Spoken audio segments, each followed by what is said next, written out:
তারেক রহমান দেখবেন যে এবার ক্ষমতায় আসার পরে তাকে কেউ অন্তত ওই আপোষকামিতার দিকে নিতে পারবে না। চাঁদাবাজি, বিভিন্ন ধরনের দুর্নীতিতে জড়িয়ে যাওয়া, এগুলো খুবই দেখা যাচ্ছে। সেই ক্ষেত্রে আপনি আপনার জায়গা থেকে কি পদক্ষেপ নিয়েছেন? আজকে ওই পকেট মারকে ধরে তো আমার লাভ নাই।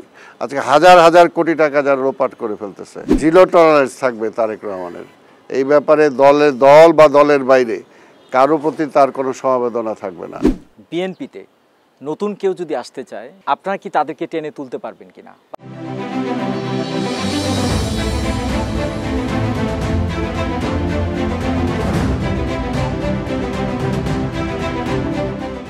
বদলায় মানুষ, বদলায় সমাজ রাষ্ট্র, সেই সঙ্গে বদলে যায় রাজনীতির ধরন। বিগত যে রাজনীতির রূপ ছিল চিরচেনা, যা অনেকের ভাবনায় এর পরিবর্তন বুঝি অসম্ভব। কিন্তু সবকিছু বদলের ধাক্কায় একদিন দেখা যায় চিরচেনা সেই রাজনীতির ধরনও পাল্টে গেছে আবল। আর এই পরিবর্তনের মূলেই মাঠের রাজনীতি। জানি গ্লোবাল টেলিভিশনের ভিন্নধর্মী আয়োজন, আর সঙ্গে রয়েছে আমি আওলাদ বাবলু। দর্শক, আজকের অতিথি কি রয়েছেন চলুন আমরা জেনে নিই।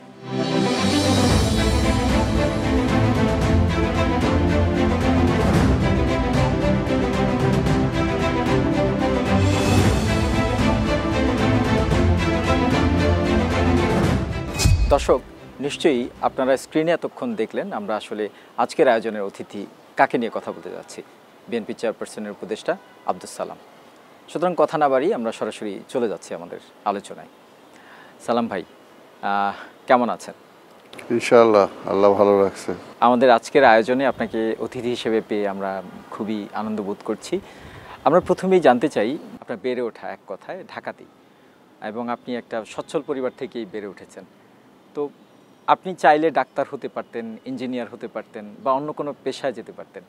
আপনি কেন রাজনীতিবিদ হলেন? আসলে এটা বলা চলে যে আল্লাহর ইচ্ছা। কারণ আল্লাহ সবাইকে বানায় যে সবাই রাজনীতিবিদ হবে না, সবাই ইঞ্জিনিয়ার হবে না, সবাই ডাক্তার হবে না। আল্লাহ হয়তো ডিফারেন্স অফ করে রাখে।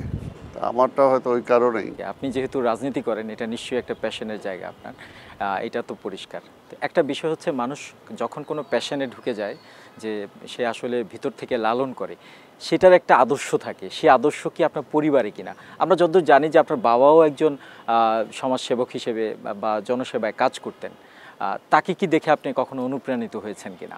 বাবা যখন নির্বাচন করেছে, সেই নির্বাচনে স্কুলের ছোট ছাত্র হিসেবে স্লোগান দিয়েছি, সেই মিছিলে অংশগ্রহণ করেছি। অর্থাৎ ছোট সময় থেকেই আমার মধ্যেই এটা একটা ছিল। এবং তার পরবর্তী পর্যায়ে যদিও মনে করেন যে স্কুলে পড়াকালীন পরের দিকে এটা চিন্তা হলো যে না, আমাকে একটা ভালো কিছু হইতে হবে। সেই কারণে মতিঝিল সেন্ট্রাল গভর্নমেন্ট স্কুল থেকে পাশ করার পরে নর্ডাম কলেজে ভর্তি হলাম, যে একটু ভালো পড়াশোনা করে বিশ্ববিদ্যালয়ে যাব, ভালো কিছু হব। ভালো মানের আমার সবসময় একটা ইচ্ছা ছিল যে ব্যারিস্টার হব। এবং সেই অর্থাৎ রাজনীতিটা মাথায় ছিল যে রাজনীতিটা করব, সেই জন্য ব্যারিস্টার হওয়া দরকার। সেই কারণেই। কিন্তু পরবর্তী পর্যায়ে মুক্তিযুদ্ধ এসে বলা চলে যে অনেকটা জীবনটাকে অনেকটা লণ্ডভণ্ড করে দিল। কেমন একটা আবেগ, কেমন একটা উদ্বেগ ছিল যে সাধারণ গণমানুষের জন্য কিছু করতে হবে, শুধু নিজের চিন্তা করলে হবে না। নিজে বড় কিছু হলাম, কিন্তু দেশের মানুষের জন্য কিছু হলো না। সেই চিন্তাটাই সেই সময় বেশি প্রাধান্য দিয়েছে। এক কথায় যদি বলি যে আসলে প্রেক্ষাপট আপনাকে ব্যারিস্টার আব্দুস সালাম হয়তোবা অতটা প্রচার না করে রাজনীতিবিদ আব্দুস সালাম করেছে।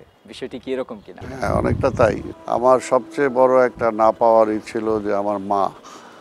ছোট সময় একেবারে অল্প বয়সে মাকে হারিয়েছি। মায়ের ছবিও মনে নাই, চেহারাও মনে নাই। তো ওই যে সবসময় মায়ের অভাবটা ফিল করতে, সেই কারণে মনে হয় যে মাটাই হলো দেশ। কাজে দেশের জন্য যদি কিছু করতে পারি তাহলে সেটাই বড় কিছু হবে। যে প্রেক্ষাপটটি আপনি বললেন যে আসলে ছোটবেলায় মা হারিয়েছেন, সেই মাকে ভালোবাসার যে একটা টান, শেষ পর্যন্ত সেই টানটার থেকেই আপনি বোধ করছেন যে এই দেশটাই আমার মা।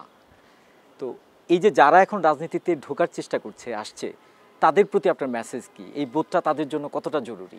এই বোধটা তো জরুরি। দেশকে যদি ভালো না বাসতে পারি, দেশের মানুষকে যদি ভালো না বাসতে পারি, তাহলে তো শুধু নিজে একটা বিচ্ছিন্ন কিছু হয়ে হয়তো সেটার মধ্যে কোনো শান্তিও নাই, স্বস্তিও নাই।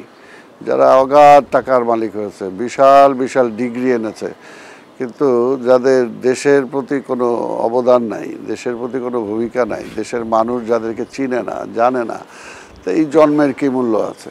আজকে ধর্মীয় কল্যাণে যারা কাজ করে, আজকে সামাজিক কল্যাণে যারা কাজ করে, শুধু সাইনবোর্ডটা হয়তো সেটা আছে, কিন্তু তাদের অন্তরে, তাদের ভিতরে কিন্তু সেটা খুব কমই লালন করে, যেটা আমার মনে হয়। কিন্তু যেটা খুব জরুরি যে দেশপ্রেম, মানবপ্রেমটা সবচেয়ে বড় দরকার। আপনি যেটি বললেন যে রাজনীতিবিদ হইতে হইলে দেশপ্রেমটা দরকার। বিএনপিতে নতুন কেউ যদি আসতে চায়, তার মধ্যে দেশপ্রেম আছে বা দেশ নিয়ে ভাবতে চায়, ধরেন আপনার মতো আরেকজন আব্দুস সালাম, সে স্বপ্ন দেখে এই দেশকে গড়ার, মায়ের মতোই দেশকে ভালোবাসে, আপনারা কি তাদেরকে টেনে তুলতে পারবেন কিনা বা তাদেরকে পরবর্তী রাজনীতিতে সুযোগ করে দিতে পারবেন কিনা? শোনেন, কেউ কাউরে কিন্তু সুযোগ দেয় না, সুযোগ করে নিতে হয়। আর আমার যদি ইচ্ছা থাকে যে আমি এই কাজটা করব, আমার টার্গেটে আমি পৌঁছাবো, প্রতিবন্ধকতা আসবে, বিটকতা আসবে। এখন এই চিন্তাটা করে এর জন্যই, যেহেতু সেই স্বচ্ছতাটা নাই কোথাও, এর জন্যই চিন্তা করি যে আমাকে টেনে আনবে কিনা। কিন্তু আপনারা যারা দায়িত্বশীল জায়গায় আছেন, আপনার তৃণমূল পর্যায়ে যে নেতাকর্মীরা আছে, আপনার চোখে কি এরকম কাউকে পড়ে না যে তাকে আপনি টেনে তুলতে চান, তাকে ফ্রন্টে নিয়ে আসতে চান? এবং আপনার মধ্যে যদি সেই চিন্তাটা থাকে, আপনার যারা আপনার সহকর্মী যারা আছে, যারা বড় বড় পদে অধীনস্থ আছে, তাদের মধ্যে এই প্রবণতাটা কতটুকু বিএনপির পক্ষ থেকে? না, এটা শুধু বিএনপি না, এটা ওভারঅল পলিটিক্সে। আজকে তো এই প্রসেসটা আজকে ওয়ার্ক করছে না, তাই না? যদি এটা করতো তাহলে তো স্বাভাবিকভাবেই এটার পরিবর্তন হয়ে যেত, পট পরিবর্তন হতো। এখন তো ওই যে বললাম যে শুধু বিএনপি খুঁজবেন কেন, আপনি কোনো একটা রাজনৈতিক দলেও আপনি এটা পাবেন না। বিএনপি তো বরঞ্চ চর্চা করতেছে, কারণ আমি দেখছি যে আমার এখন রাজশাহী বিভাগের দায়িত্ব দিয়ে রাখছে আমাকে ভারপ্রাপ্ত চেয়ারম্যান।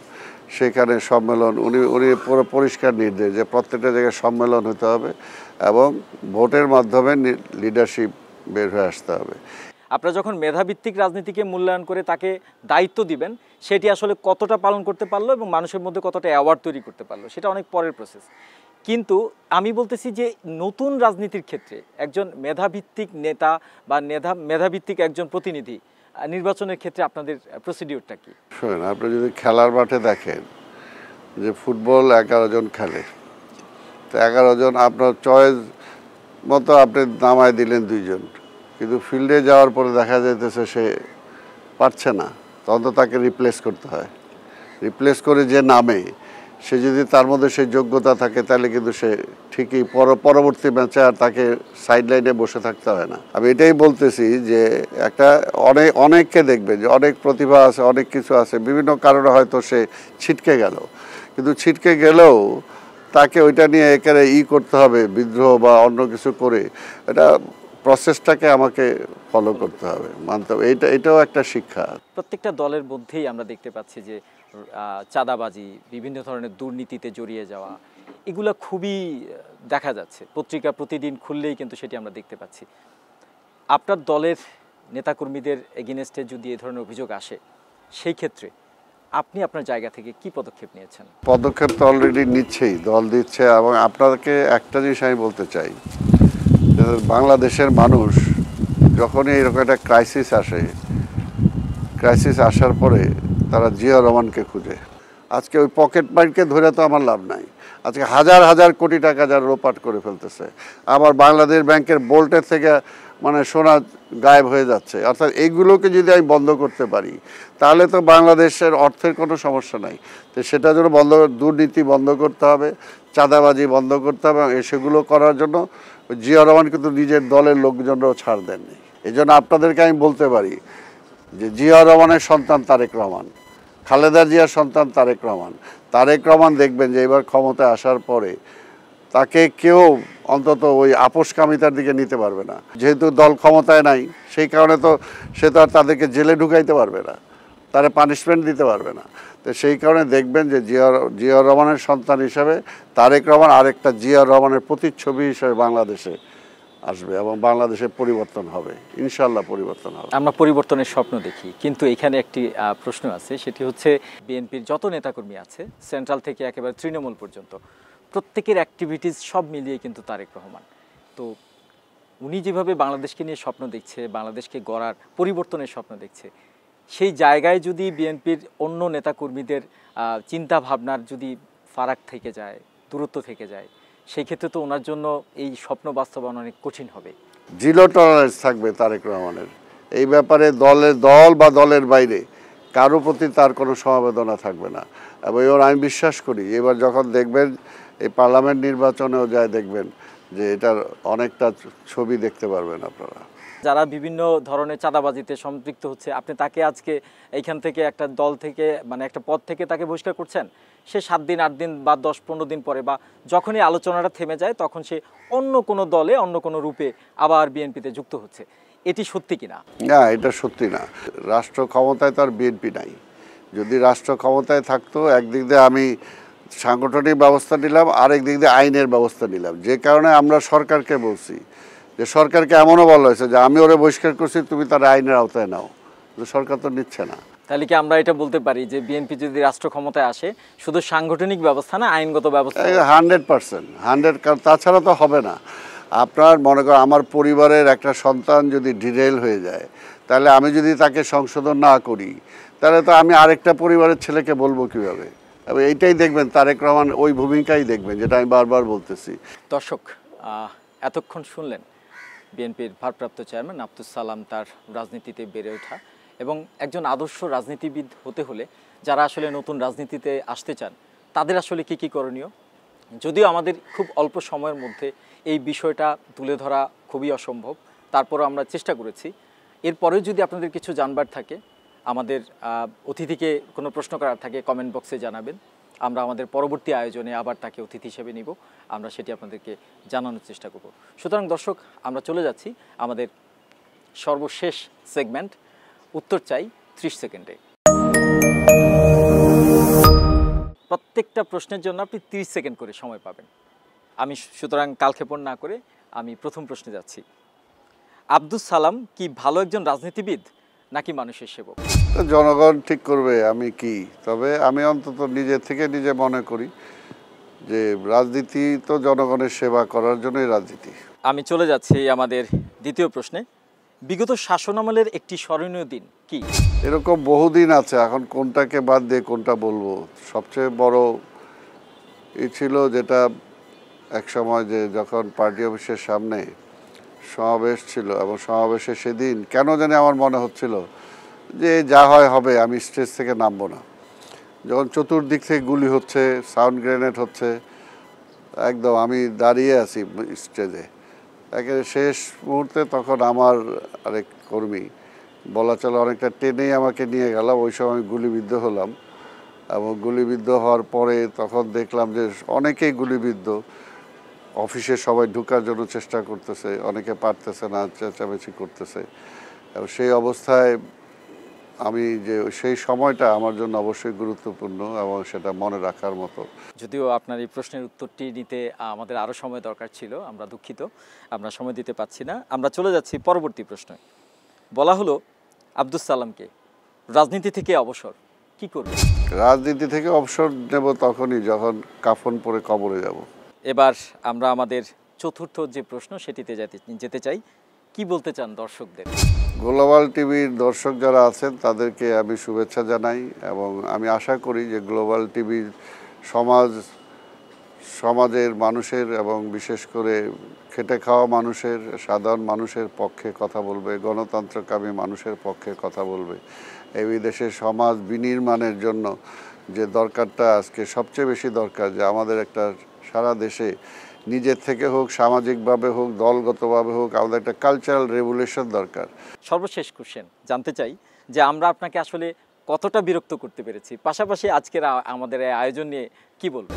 না, আমি আসলে কখনোই বিরক্ত হই না এবং এটা স্বাভাবিক। সময় তো একটা ব্যাপার আছে, আমার জীবনের সময় আমি তো এখন মাপি যে আমার জীবনটা যে চলেই গেল, সময় তো চলে গেছে, আমি কতটুকু কি করতে পারলাম। কাজে সেটা সময় তো আর কারোর জন্য অপেক্ষা করে না।